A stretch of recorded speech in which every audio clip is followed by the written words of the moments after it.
Como ganhar massa magra após os 40 anos? Quais são as principais considerações ao buscar ganhar massa magra após os 40 anos? Fazer musculação. Fazer musculação. Eu acho que após os 40 anos fica mais difícil. Como fica mais difícil, você tem que não é se esforçar em dobro, você tem que aprender mais para fazer direito. O jovem erra e ganha. Quando você vai ficando mais velho, você vai começando a perder. Então você tem que privilegiar os exercícios corretos. São exercícios compostos multiarticulares.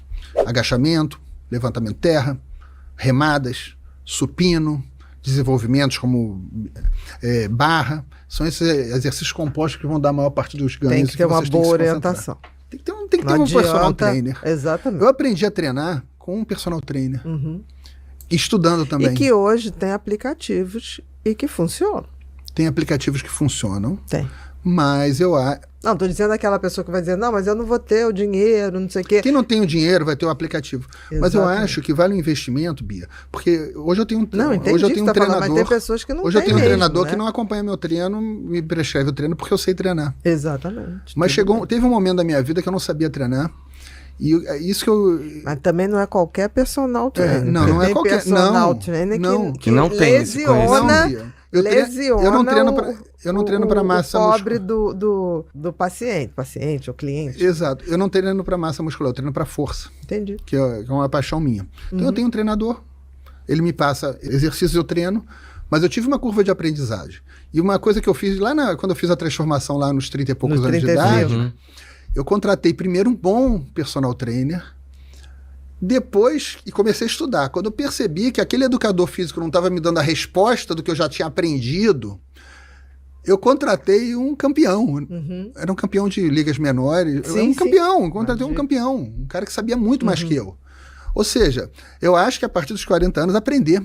Aí você vai precisar de musculação, você vai precisar de dieta apropriada, que significa um bom consumo de proteínas. Um consumo de proteínas maior, acima de 1,6 gramas de proteína por dia, favorece ciclos de hipertrofia. Isso não significa que tem que ficar se entupindo de proteína o ano inteiro, porque ninguém consegue manter um ciclo de hipertrofia por mais que 2 meses.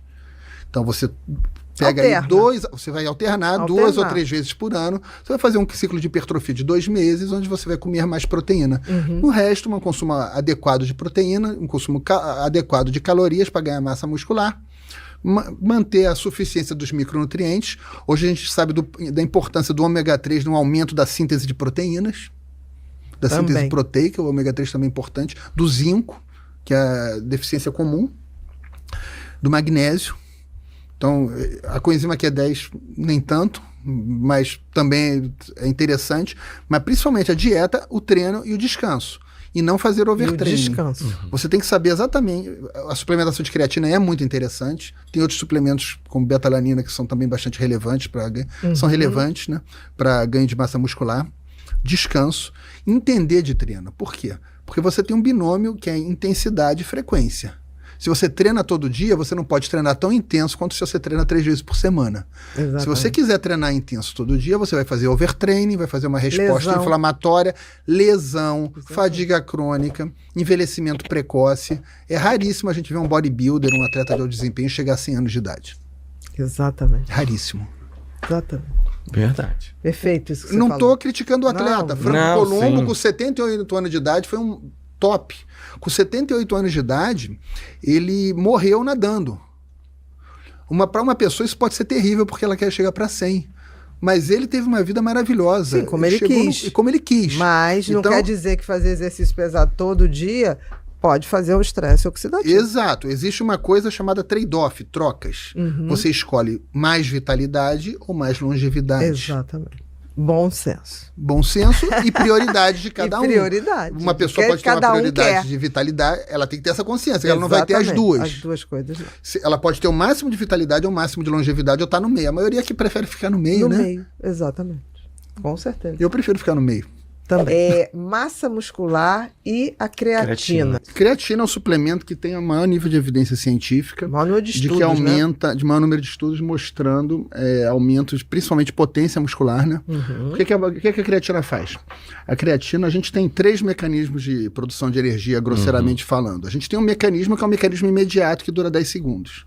esse mecanismo da fosfocreatina. Então, se, por exemplo, um atleta de crossfit vai fazer um personal record, vai levantar um peso muito pesado, vai ser uma repetição só, ele não vai usar glicose, ele não vai usar mitocôndria. Ele só, quer dizer, vai usar só a creatina que já foi carregada, a fosfocreatina que já foi carregada pela mitocôndria. Então, a principal função da creatina é a produção de fosfocreatina que gera a potência muscular. Então, a melhor evidência que a gente tem é de que a creatina aumenta a potência muscular e, na verdade, qualquer tecido que em algum momento esteja parado e, de repente, precise de carga para agir de forma muito rápida. O benefício da creatina para a potência muscular dura mais ou menos 1 a 2 meses para se fazer visível. Por quê? O que você quer, todo mundo tem uma reserva de creatina. Só que essa reserva raramente vai estar saturada. Ou porque você não está conseguindo produzir creatina suficiente ou porque você não está ingerindo creatina suficiente. Veganos e vegetarianos geralmente têm baixas reservas de creatina e então 70% a 80% da população vê benefícios com a suplementação de creatina. Quanto à parte muscular. Sim. O restante não vê. Uma alimentação causa 70% dos casos de Isso é diabetes. verdade? Do tipo 2. No processo de emagrecimento, de reversão de diabetes, as frutas devem ser todas evitadas ao máximo. Agora, geralmente, as pessoas que eu vejo pré-diabéticas e obesas, elas na verdade comem muito pão, Sim. muito doce, Doce muitas calorias mesmo. Vazias. Exatamente. Porque, por exemplo, quando a pessoa come uma manga, ela junto com o açúcar da manga, a frutose tem uma característica que é interessante.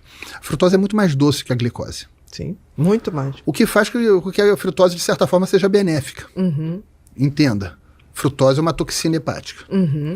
Só que ela é tão doce que ela gera satisfação do doce com quantidades pequenas de frutose. Para quem Para atrair tem os animais. bom senso. Para quem tem bom senso. Porque tem gente Exato. que come Agora vamos a lá. caixa da fruta. Exato, vamos lá. Pode. Certas frutas induzem compulsão. Então eu tenho muita dificuldade de começar a comer uva. Uhum. Porque eu vou Porque querer comer come-se muita uva. Porque come-se Você muita não uva. come uma uvinha. Ninguém come uma uva. Ninguém, É o cacho. você come pelo menos o cacho. Aquilo ali exato. É melhor do que uma bala? Sim, Infinitamente muito melhor. Mas você pode ter um excesso de frutose comendo uva. Aí vamos lá. Morango você não vai ter. Você vai ter excesso de agrotóxico, mas não vai ter de frutose. Exatamente. Aí vamos lá. Banana é mais difícil a pessoa comer banana demais a ponto de... Ela não tem tanto açúcar assim. Tem açúcar, mas ela não é tão doce assim. Aquela Não, você não consegue comer. você não consegue demais. Agora, Muito sucos. Suco de laranja. Suco de laranja é saudável e anti-inflamatório em pequenas quantidades. Começou a subir a quantidade, ele vai te gerar estetose hepática, síndrome metabólica, doença de Alzheimer.